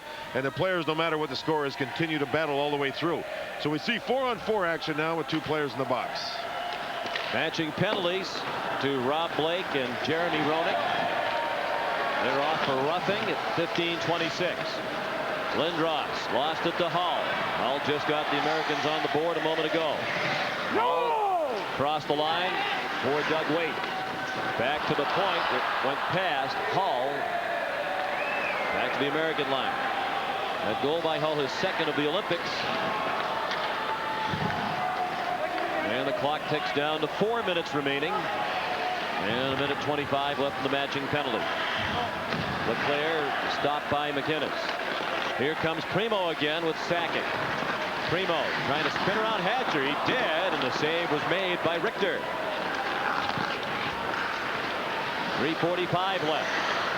Leclerc trying to turn around Bork. Bork, the oldest player for Team Canada, but I doubt they have a player who's in better shape than Ray Bork.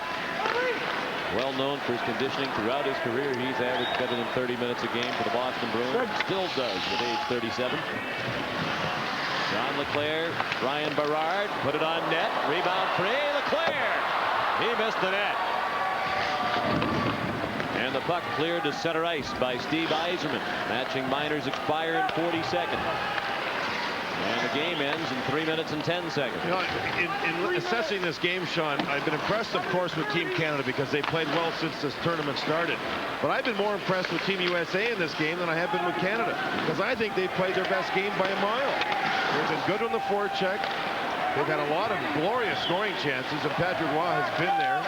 And it seems like Team USA is coming together as a team more than they were early in the tournament. Canada has been very opportunistic. And the play's been fairly even. Certainly the 4-1 score isn't indicative of the way the game has been. Blake around to the near boards. Salmoner couldn't get it out. Matching penalties are up. Out the box, Blake and Roenick. Here's McDonough shooting it wide. Langenbrunner trying to go after, being held by Pronger right in front of the net. Chilios puts it to the line. Davidson just on. Turn it back to McDonough. 2:05 remaining. 4-1 in favor of the Canadians. McDonough a shot. Another stop by Watt. Well, the Chinese women's goalie had a great nickname, the Great Wall of China. And we're going to come up with something similar for Patrick Watt. Well, the Great Wall of Canada. Isn't that, he's been good and pure. It took a great move by Brett Hull to beat him. Brett Hull also hit a goal post in the first period on that 5-on-3. Patrick has quietly led his team to a win here to win the A pool, which we think will be a game against Kazakhstan.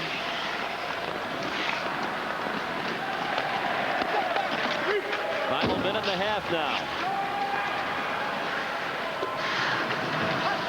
Primeau in the corner. And Roenick knocked it away to Denmark. And for Team USA, we think it looks like, but it could change, but it looks like a game against the Czech Republic or the Russian Hockey Club. Both will be tough opponents. What this will mean is that these two teams, the United States and Canada, cannot meet in the gold medal game. If it ends this way with Canada first in the pool and the Americans third, they would be on the same side of the bracket to meet in a semifinal game. So there would not be what some expected matchup between these two in the gold medal game. Final 30 seconds. And the fans of Team Canada starting to whip it up throughout Big Hat with good reason. There's been a lot of Canadian hockey fans here in Nagano, very supportive of their team. Team USA, they don't seem to have as many here, do they, as the Canadians here in the building. They too very vocal. This tournament just starting, folks. Yep, the positioning process now is over. The pool round has ended. It's on to the single elimination quarterfinals, and Canada unbeaten in the pool. Victories over Belarus, Sweden, and now 4-1 over the United States. Keith Primeau, one of the standouts with 2 goals. Joe Sakic, a goal and 2 assists, and Patrick Roy stopped all but 1 shot. So we're going to take a look now at the brackets. Russia and Czechoslovakia, the Czech Republic rather, tied atop Group B, and they play later. So the winner of that game would draw Belarus, and the loser would draw the United States. Canada likely to play Kazakhstan, as Finland is leading Kazakhstan at the moment. That's it. We'll rejoin Michelle Tafoya in a moment. Thank you. Let's have a round of applause for all the players. Welcome back to Late Night. Thanks to Sean McDonough and John Davidson and Darren Pang and the gang out there. The final score, Canada 4-1. Brett Hull scoring the lone goal for the U.S. Now, to get you caught up on the Finland-Kazakhstan game, it was Esa Tiikkanen's goal making the score 3-1 Finland. And that's the way the score stands. Actually, it's now 4-1 Finland. A goal scored just moments ago in the second period. Finland leading Kazakhstan 4-1. And you want to be sure to tune in tomorrow as CBS Sports coverage of the Winter Olympics continues in prime time. The ice dancing competition concludes with the free program. Grishuk and Platov stole the gold from legends Torvil and Dean in Lillehammer. Now they have to fight off fellow Russians Krylov and Ovsyannikov to repeat. And the sky's the limit at the aerials eliminations. It's the men's and women's competition, and 2 Americans lead the way. Eric Bergust and Nikki Stone are hoping to bring home double gold to the red, white, and blue. That's tomorrow night on Primetime. And before your holiday weekend comes to an end, join us on Olympic Late Night. Al Troutwig and I will be back for a full-hour show beginning at 1:07:28 a.m. Eastern and Pacific. And your Olympic Day gets underway on CBS this morning at 7 a.m., followed by CBS Sports special President's Day coverage beginning at 1 p.m. Eastern. Thanks for watching, everybody. We'll see you tomorrow on Late Night. I'm Michelle Tafoya. Have a terrific evening.